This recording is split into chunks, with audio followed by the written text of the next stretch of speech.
warahmatullahi wabarakatuh.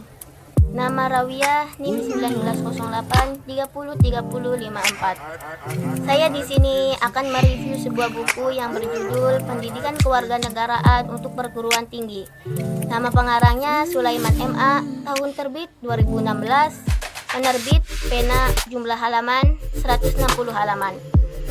Nah, bab pertama yaitu Pancasila sebagai dasar negara. Pancasila bagi bangsa Indonesia merupakan falsafah bangsa dan pandangan hidup.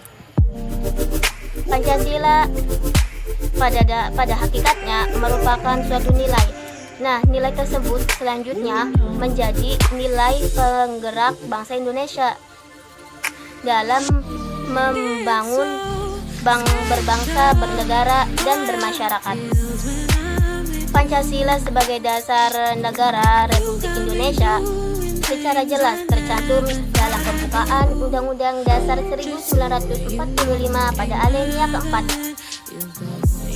Fungsi dan kedudukan Pancasila sangat penting sebagai landasan pokok hukum negara Indonesia. Artinya, Pancasila menjadi acuan dasar dalam pembuatan atau melahirkan undang-undang dasar dan berbagai peraturan lainnya. Pancasila bagi bangsa Indonesia menjadi landasan hukum yang mengatur tentang tata tertib hukum negara. Selanjutnya yaitu kita ke bab 2, yaitu Pancasila sebagai ideologi nasional. Nah, ada sebab-sebabnya juga. Yang pertama, ideologi Pancasila. Yang kedua, perumusan di ideologi Pancasila. Yang ketiga, program Jakarta yang dirumuskan oleh Panitia 9. Yang keempat, Pancasila sebagai ideologi terbuka. Yang kelima yaitu teori tentang ideologi terbagi. Ada 3. Yang terakhir yaitu fungsi ideologi Pancasila. Nah, selanjutnya saya akan menjelaskan sedikit tentang bab 2 tersebut. Pancasila sebagai ideologi negara berarti bahwa Pancasila merupakan gagasan yang berkenaan kehidupan negara. Proses perumusan Pancasila merupakan tindakan lanjutan dari janji Jepang pada tanggal 1 Maret 1945. Jepang mengumumkan tentang akan dibentuk yaitu BPUPKI. Selanjutnya Pancasila sebagai ideologi terbuka. Nah, memiliki ciri khas tersendiri yaitu cita-citanya tidak dipakai dari luar, akan tetapi digali dari kekayaan rohani, moral, dan budaya. Ketiga, Pancasila sebagai etika politik. Yang pertama, fungsi etika politik. Yang kedua, sebagai sumber perundang-undangan Indonesia, sebagai sumber moralitas. Yang ketiga, yaitu sebagai sistem nilai. Yang keempat yaitu sikap etika politik setiap individu. Menurut Samsudin, menjelaskan etika politik itu ada 2 pengertian. Salah satunya sebagai falsafah moral yang mengenai dimensi politis kehidupan manusia. Menurut Suseno dan Kailan menjelaskan dalam pelaksanaan penyelenggaraan negara. Nah, etika politik menurutnya agar kekuasaan dalam negara dijalankan itu sesuai dengan, salah satunya itu disahkan dan dijalankan secara demokratis. Bab 4 yaitu identitas nasional. 1. Pengertian identitas nasional. 2. Identitas nasional Indonesia. Identitas nasional.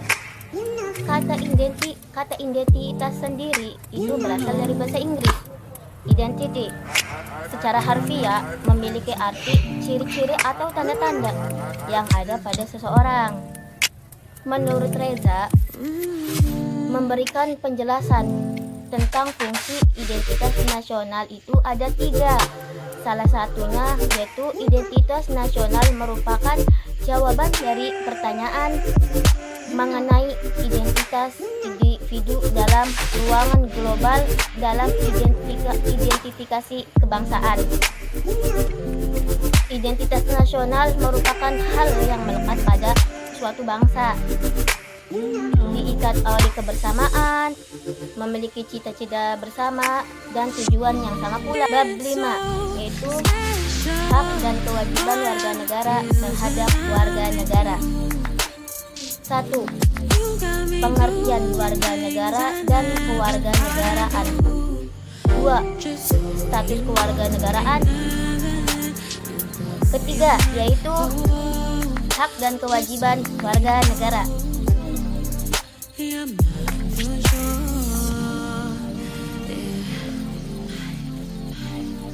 Isinya yaitu warga negara adalah orang-orang atau penduduk yang menetap pada suatu negara. Berikut ada skema warga negara, yaitu orang yang berada di negara terbagi menjadi 2, penduduk dan bukan penduduk. Nah, penduduk itu dibagi menjadi 2, yaitu warga negara dan orang asing. Penentuan status kewarganegaraan terdapat 2 teori yang sangat populer, yaitu ada ius sanguinis dan ius soli. Status warga negara Indonesia berdasarkan undang-undang yang berlaku. 1. Warga negara Indonesia. 2. Warga negara Indonesia perspektif Undang-Undang Nomor 12 Tahun 2006. Yang ketiga yaitu kewarga negaraan. Hak dan kewajiban warga negara terhadap negara salah satunya dilihat dari segi hak warga negara dari negara, yaitu hak kesamaan kedudukan di hadapan hukum dan pemerintah tercantum dalam pasal 27 ayat 1. Bab 6. Politik dan strategi nasional. 1. Pengertian politik. 2. Pengertian strategi. 3. Hal-hal yang perlu diperhatikan dalam penyusunan politik dan strategi nasional. 4. Landasan dasar politik nasional. 5. Suprastruktur politik. 6. Infrastruktur politik. 7. Stratifikasi nasional. Politik adalah segala sesuatu yang berkaitan dengan urusan yang menyangkut kepentingan dari sekelompok masyarakat. Dalam penyusunan politik dan strategi nasional, terdapat hal-hal yang perlu diperhatikan secara garis besar, yaitu kebutuhan pokok nasional. Menurut Sutoyo, agar politik dan strategi nasional berhasil dengan baik, maka dan para penyelenggara, yaitu salah satunya memiliki kepercayaan diri, disertai semangat kerja dan berdoa kepada Tuhan Yang Maha Esa. Bab 7 yaitu tentang konstitusi NKRI. 1. Pengertian konstitusi. 2. Jenis-jenis konstitusi. 3. Tujuan konstitusi. 4 yaitu periode konstitusi yang pernah berlaku di Indonesia. Terus 5. Amandemen Undang-Undang Dasar 1945. Konstitusi dapat diartikan sebagai peraturan dasar tentang pembentukan suatu negara. Konstitusi ada yang tertulis dan ada yang konvensional. Konstitusi memiliki tujuan. Salah satunya konstitusi bertujuan melepaskan kontrol kekuasaan dari penguasa sendiri. Nah, konstitusi yang pernah berlaku di Indonesia. 1. Berlakunya Undang-Undang 1945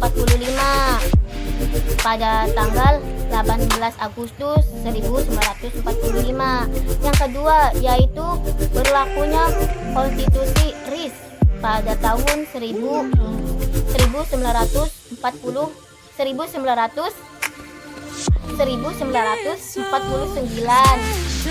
pada tanggal 27 Desember. Yang ketiga yaitu berlakunya Undang-Undang Dasar sementara 1950. Terus yang keempat berlakunya kembali Undang-Undang Dasar 1945. Yang terakhir yaitu berlakunya Undang-Undang Dasar 1945 yang sudah ada perubahan. Bab 8. Demokrasi Indonesia dan pendidikan demokrasi. 1. Macam-macam demokrasi. 2. Penerapan demokrasi. 3. Sistem rakyat pemilu. 4. Periode pemilihan umum. Demokrasi yaitu sebagai bentuk pemerintahan rakyat yang mana kekuasaan tertinggi terletak di tangan rakyat dan dilakukan secara langsung oleh rakyat melalui wakil rakyat dengan cara pemilihan secara bebas. Demokrasi pada masa reformasi. Nah, era itu berhubungan erat dengan gerakan reformasi yang menuntut pelaksanaan demokrasi dan hak asasi manusia di tanah air secara konsekuen. Sistem pemilihan umum yang dilaksanakan di Indonesia mengacu pada sistem proporsional, yaitu di mana jumlah anggota parlemen seimbang dengan jumlah banyaknya rakyat Indonesia.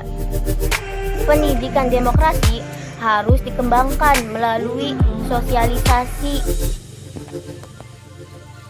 yaitu sosialisasi yang tinggi yang dilakukan pemerintah dan masyarakat secara bersama-sama dengan tujuan untuk membekali nilai-nilai demokrasi pada masyarakat dan diterapkan oleh masyarakat. Nah, selanjutnya bab 9. Negara hukum dan HAM. 1. Negara hukum dan HAM. 2. Ciri-ciri negara hukum. 3. Macam-macam HAM. 4. Sejarah perkembangan HAM. Ciri-ciri negara hukum antara lain adanya supremasi hukum, jaminan HAM, dan legalitas hukum. Prinsip negara hukum secara formal termuat dalam Undang-Undang Dasar 1945. Salah satunya negara Indonesia adalah negara hukum terdapat pada pasal 1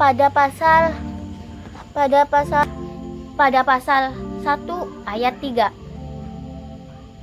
Hakikat negara Indonesia sebagai negara hukum tercantum dalam pembukaan Undang-Undang Dasar 1945 pada alinea keempat yang menggambarkan tentang tujuan bernegara. Negara Indonesia berdasarkan konstitusi dasar memberikan perlindungan hukum, keadilan, kesejahteraan, mencerdaskan kehidupan bangsa, dan negara. Juga menjamin terhadap hak asasi manusia. Menurut John Locke, HAM adalah hak-hak yang diberikan langsung oleh Tuhan, sesuatu yang kodrati. HAM itu melekat pada diri manusia. Nah, macam-macam HAM itu meliputi hak asasi pribadi, hak asasi politik, hak asasi hukum, hak asasi ekonomi, dan hak asasi sosial budaya. Oke, terima kasih. Kurang lebihnya mohon maaf. Wabillahi taufik walhidayah. Wassalamualaikum warahmatullahi wabarakatuh.